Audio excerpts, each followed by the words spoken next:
भागवत गीता का दूसरा अध्याय सांख्य योग के नाम से प्रसिद्ध है।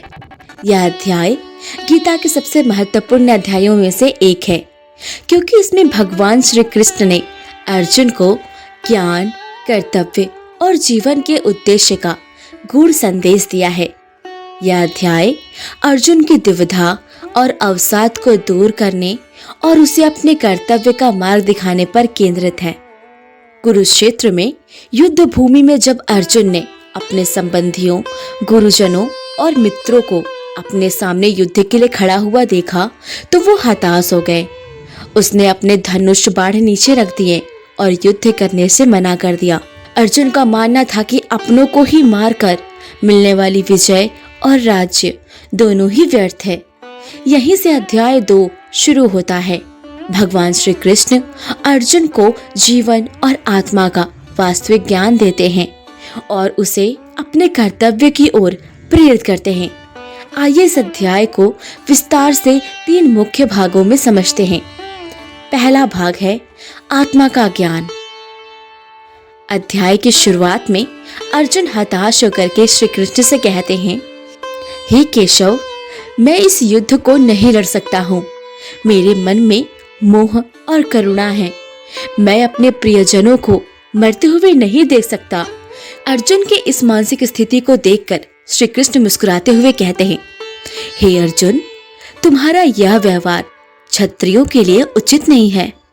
तुम धर्म और अपने कर्तव्य को भूलकर केवल मोह और अज्ञान के वश में हो। श्री कृष्ण अर्जुन को आत्मा का ज्ञान देते हुए कहते हैं, यह शरीर नश्वर है, लेकिन आत्मा अमर है। आत्मा को ना तो जलाया जा सकता है, ना काटा जा सकता है, ना सुखाया जा सकता है और ना ही मारा जा सकता है। आत्मा तो अजर, अमर और अविनाशी है। जैसे मनुष्य पुराने कपड़ों को उतार कर नए कपड़े पहनता है, वैसे ही आत्मा पुराने शरीर को त्याग कर नया शरीर धारण करती है। श्री कृष्ण का यह ज्ञान हमें सिखाता है कि मृत्यु केवल शरीर की होती है, आत्मा की नहीं।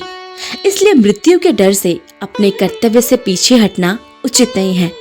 अर्जुन को समझाया गया कि वह अपनों को नहीं मार सकता है, क्योंकि उनकी आत्मा अमर है। भाग 2 कर्म योग का महत्व, जिसमें कर्तव्य और निष्काम का ज्ञान है। जब अर्जुन कहता है कि वह अपने प्रियजनों को मारकर पाप नहीं कर सकता है, तब श्री कृष्ण ने उसे कर्म योग का महत्व समझाया।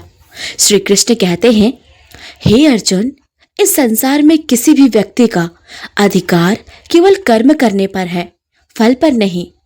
तुम अपना कर्म करो, लेकिन फल की चिंता मत करो। यहाँ कर्म योग का सिद्धांत दिया गया है। किसी भी काम को पूरी ईमानदारी और समर्पण से करना चाहिए।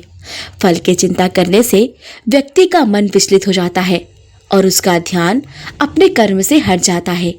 अपने कर्तव्य का पालन करना ही जीवन का मुख्य उद्देश्य है। श्री कृष्ण अर्जुन को यह समझाते हैं कि एक क्षत्रिय का सबसे बड़ा धर्म युद्ध भूमि में लड़ना है। यह उसका कर्तव्य है। अगर वह अपने कर्तव्य से पीछे हटता है तो उसे पाप लगेगा और उसका यश नष्ट हो जाएगा। कर्मयोग का यह सिद्धांत हमें आज भी सिखाता है कि जीवन में अपने कार्य को पूरी लगन से करना चाहिए, बिना परिणाम की चिंता किए। भाग 3 स्थिति प्रज्ञ अवस्था, अर्थात संतुलन और मानसिक स्थिरता। श्री कृष्ण अर्जुन को स्थित प्रज्ञ व्यक्ति के गुण समझाते हैं। स्थित प्रज्ञ वह होता है जो सुख दुख, हानि लाभ, सफलता असफलता में समान रहता है। वह ना तो किसी वस्तु की लालसा करता है और ना ही किसी चीज को खोने का शौक करता है। श्री कृष्ण कहते हैं, जो व्यक्ति अपनी इंद्रियों को वश में रखता है और हर परिस्थिति में शांत और स्थिर रहता है, वही स्थिति प्रज्ञ है। स्थिति प्रज्ञ व्यक्ति का जीवन हमें सिखाता है कि मानसिक स्थिति बनाए रखने के लिए हर परिस्थिति को समान दृष्टि से देखना चाहिए। मोह, लालसा और क्रोध से बचना चाहिए। जीवन में संतुलन और स्थिरता सबसे बड़ा गुण है। अर्जुन को यह भी संदेश दिया गया कि अगर वह अपनी भावनाओं और मोह को छोड़कर युद्ध करेंगे तो वह स्थिति प्रज्ञ बन सकते हैं। अब जानते हैं अध्याय का मुख्य संदेश। भागवत गीता के दूसरे अध्याय में भगवान श्री कृष्ण ने अर्जुन को जीवन के 3 महत्वपूर्ण पहलुओं का ज्ञान दिया है। पहला, आत्मा का ज्ञान। आत्मा अमर है, मृत्यु से डरना व्यर्थ है। दूसरा, कर्मयोग।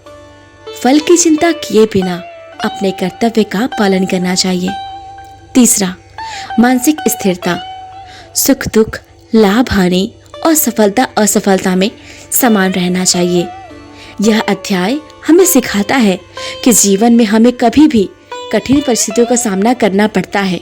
ऐसी स्थिति में हमें अपने कर्तव्य से पीछे नहीं हटना चाहिए। आप समझते हैं आज के जीवन में अध्याय 2 का महत्व। भागवत गीता के इस अध्याय का जो ज्ञान है आज के समय में ही उतना ही प्रासंगिक है। पहला, आत्मा का ज्ञान। यह हमें सिखाता है कि मृत्यु के भय से जीवन का आनंद नहीं खोना चाहिए। हमें समझना चाहिए कि आत्मा अमर है। दूसरा, कर्मयोग। वर्तमान में जब लोग सफलता और असफलता को लेकर के चिंतित रहते हैं तो यह सिद्धांत सिखाता है कि केवल अपने काम पर ध्यान दें। परिणाम की चिंता करने से बेहतर है कि अपने प्रयास पर ध्यान केंद्रित करें। तीसरा, मानसिक स्थिरता। आज के तनावपूर्ण जीवन में यह सीख हमें मानसिक शांति और संतुलन बनाने में मदद करती है। आप जानते हैं निष्कर्ष। अर्जुन की दुविधा और श्री कृष्ण की शिक्षा केवल महाभारत के युद्ध तक सीमित नहीं है। यह हर इंसान के जीवन के संघर्ष और कर्तव्य के लिए मार्गदर्शन है। भागवत गीता के इस दूसरे अध्याय का सार है कि हम अपने कर्तव्य का पालन करें बिना किसी भय के, मोह या लालच के।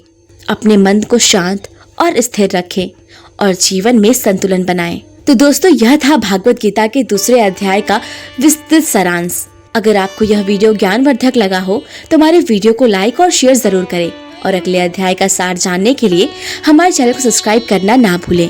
मिलते हैं अध्याय 3 में। तब तक के लिए नमस्कार।